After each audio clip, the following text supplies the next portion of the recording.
So this is the first investment property I ever bought. And this is my biggest lesson. We paid $14,000 for it, and it was a tax deed. So pretty much we just bought it for the taxes that was owed on the house. Our plan was to BRRRR it. Buy it, rehab it, rent it out, refinance, and repeat. So mistake number one, not truly understanding all the rules and laws and stuff that came with purchasing a tax deed house. That came out to bite us later, but I'll get to that. So this house is in Bumfuck, Florida. Madison, Florida, which is like an hour and 45 minutes away from Jacksonville and like right outside of Tallahassee. So the house needed a lot of work. It was sitting vacant for like 5 years. It was completely overgrown, as you can see in this picture, and it was full of trash. I think crackheads was living in there or something. So the first thing we did was look for a general contractor. We used Facebook, like, hey, I'm such and such. I have this house in Madison. I'm looking for a general contractor, hit us up.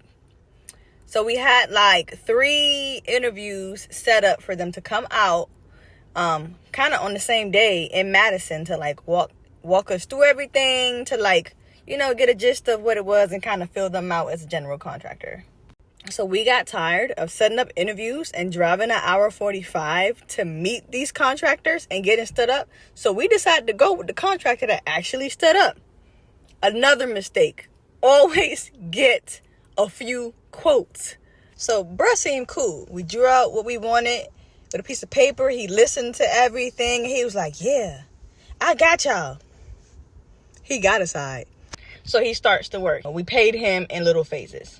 So as he's working, he's sending us pictures. He's giving us updates. He's filling us in, everything is everything, right? He's great. Everything is good. He just pushed this new roof on. And we actually got to a point where life started lifing and we just couldn't continue with the project. We just couldn't. So we just told him, hey, thanks, paid him up, and was like, all right, well, we're just going to have to sell it.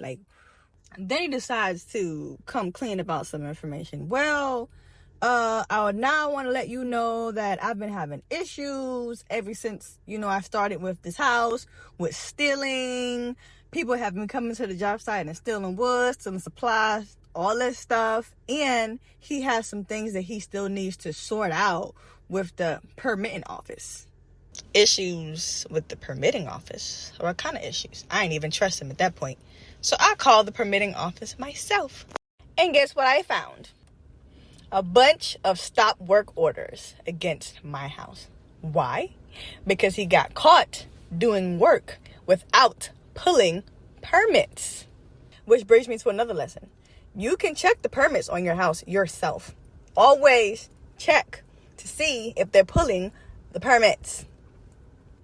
This lesson cost me some money because I had to pay for the inspector to come back out and re-inspect a lot of the things that he did. He was not licensed. We put this for sale by owner on the yard and kept it pushing. Then comes along this investor that apparently invests in Madison all the time. He owns all these houses in the area. He saw the house. He's like, oh, yeah, let me get that. Now, this is where we end up losing money. Pretty much me and my partner just said to each other, our goal is to sell this house at a price where we can at least pay back the money that we borrowed. You know what I'm saying? Our little $14,000, we ate it, money out of our pocket. It's money out of our pocket. No problem. So I negotiate with this man, going back and forth about the price. We come to a price. Cool. He wants to buy it on terms. Cool.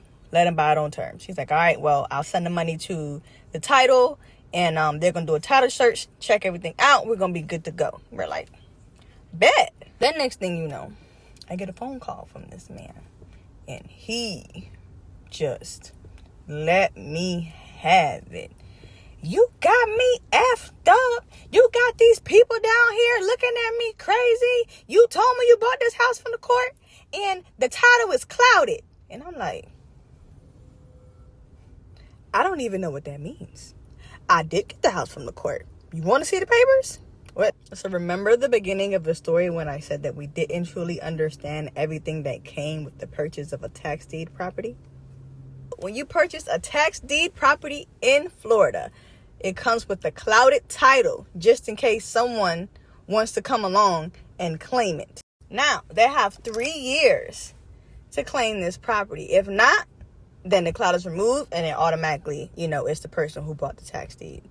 But before then, if you want it cleared before that, you have to do something called a quiet title action. There goes our deal. Falling apart. He's like, nah, I don't want it. And I'm like, all right, well, listen, I'm going to fix it. I spoke to a lawyer. They said it's fine. The title is just clouded for the next 3 years, but it's fine. The people are probably not going to come back and want it or whatever. Like, you good. He was like, Miss Tina, I'm playing them type of games, but I still want this house. So you can go ahead and go through with the quiet title action, and I will still buy it from you. And I'm like, okay. So I went through with the quiet title action. $2,500. He kept his word. I think it took like 3 or 4 months to get everything together. I hit him up, sent him the paperwork. He was like, cool, I'll buy it. He bought it like maybe not even 5 days after that. We did seller financing. He kept up his part of the deal. Everything's cool. House is sold. Moved on. But I learned so much. Don't be like me. Get help.